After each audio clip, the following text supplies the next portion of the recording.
Orang belajar ilmu ni apa yang dia boleh buat. Kalau dia boleh buat tu benda-benda yang bagus, maksud dia ilmu yang dia belajar tu ilmu yang bagus, ilmu yang mulia.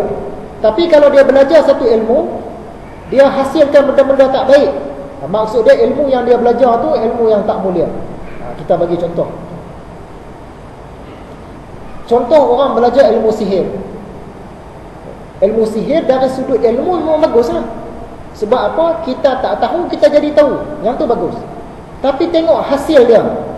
Apabila satu-satu orang belajar ilmu sihir, hasil dia dah tentu dia buat benda tak elok. Dah tentu dia akan terlibat dengan syaitan, terlibat dengan kesyirikan, dengan khurafat. Jadi hasil dia tu tak elok, automatik ilmu tadi tak mulia. Ilmu sihir tak mulia. Macam mana kita nak tahu dia tak mulia? Tengok hasil dia. Hasil daripada ilmu sihir ni, dia kenakan orang, sakitkan orang, pisahkan suami isteri. Hasil tak mulia, maka ilmu tu automatik tak mulia. Macam mana pula dengan ilmu menjala ikan? Belajar menjala ikan, cara-cara menjala ikan. Bila orang tu dah pandai menjala ikan, dia pergi jala ikan, dapat ikan, boleh makan, boleh jual. Jadi hasil dia bagus. Apabila hasil dia bagus, ilmu menjala tadi automatik bagus. Begitu juga apabila orang belajar ilmu memandu kereta. Dia belajar ilmu memandu, bagus ke tak bagus memandu ni?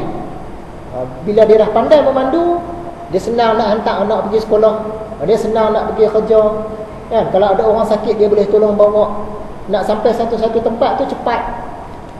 Jadi kita tengok hasil dia bagus, maka automatik dari segi dalil akalnya, ilmu tu bagus, ilmu memandu bagus, ilmu menjana pun bagus. Ni menggunakan dalil akal. Begitu juga belajar seni bela diri. Kita buat apalah teruk-teruk belajar seni bela diri ni, kan? Tapi hasil dia, budak tu tadi, dia boleh jaga diri dia, dia boleh jaga keluarga dia, dia pun lebih sihat, dia lebih tangkas, dia boleh jadi tentera. Jadi hasil dia bagus. Apabila hasil dia bagus, automatik kita akan kata ilmu bela diri bagus. Ni dalil akal. Macam mana kita nak tahu satu-satu ilmu tu mulia ke tidak, baik ke tidak, bagus ke tidak? Berdasarkan dia punya hasil. Kalau hasil bagus, akal mengatakan ilmu tu bagus. Itu cara dia. Apakah kitab-kitab yang bersaudara dengan kitab Ihya Ulumuddin? Ni kitab-kitab yang bersaudara, saudara sepusat sepusing. Antaranya kitab Bidayatul Hidayah, kitab Minhajul Abidin, Hidayatus Salikin, Sayrus Salikin, Bimbingan Mukmin. Ringkas cakap, semua kitab ini tak lain adalah ringkasan kepada Ihya Ulumuddin. Macam mana cerita dia? Imam Ghazali dia karang kitab Bidayatul Hidayah. Kitab Bidayatul Hidayah ni dia untuk orang awam menjadi orang awam. Maksud dia kitab rendah. Kitab Bidayatul Hidayah untuk orang awam jadi orang awam. Kemudian Imam Al-Ghazali dia karang pula kitab Ihya Ulumuddin. Ini kitab tinggi. Apa tujuan dia? Supaya orang awam boleh naik kepada pertengahan, boleh naik kepada peringkat tinggi. Itu kitab Ihya Ulumuddin.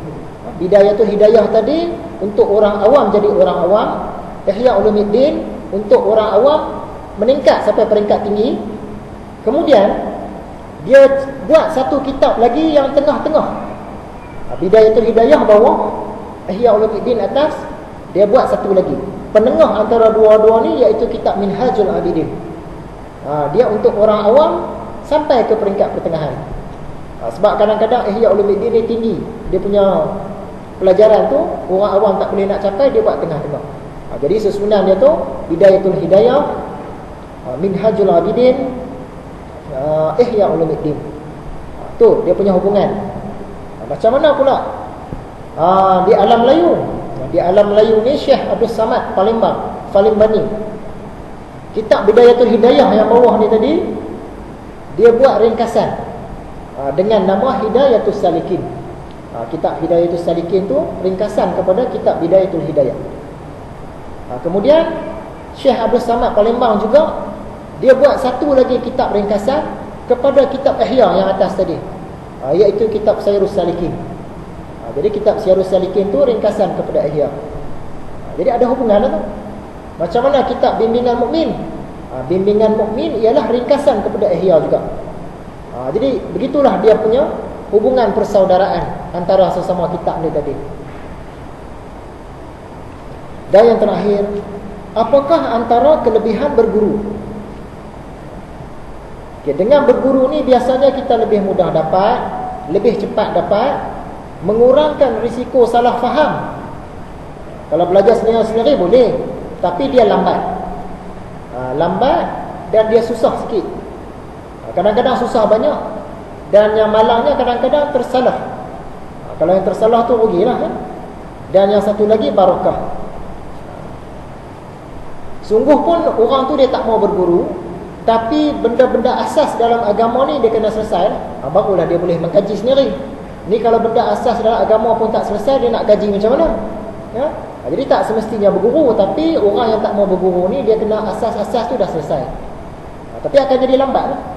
Lambat, susah, mungkin tersilap, barakah kurang. Kalau berguru tadi cepat, susah nak silap, barakah pun ada. Jadi lebihlah kalau berguru. Biasanya dengan berguru ni mudah dapat. Kita bagi contoh hari tu orang jual ubat, kan? Kita ada buka beberapa rahsia. Jangan-jangan tuan-tuan pun dah start dah di pasar malam ni. Kan? Mana tahu. Antaranya orang jual barang-barang kebal. Kita cerita hari tu. Dia potong buah temikai, putus. Potong tangan dia tak putus. Sapu minyak. Lepas tu dia jual minyak tu kat kita. Kita ringkas cakap lah sebab dah cerita dah hari tu. Rupa-rupanya dia punya parang panjang tu, yang bahagian hujungnya tak tajam, bahagian dalam dia tajam. Masa dia potong buah temikai, dia pakai hak bahagian dalam. Meletak je, putus buah temikai dua. Masa dia nak potong tangan dia, dia potong dengan yang hujung. Memang tak putus lah. Tinggal berak-berak lah.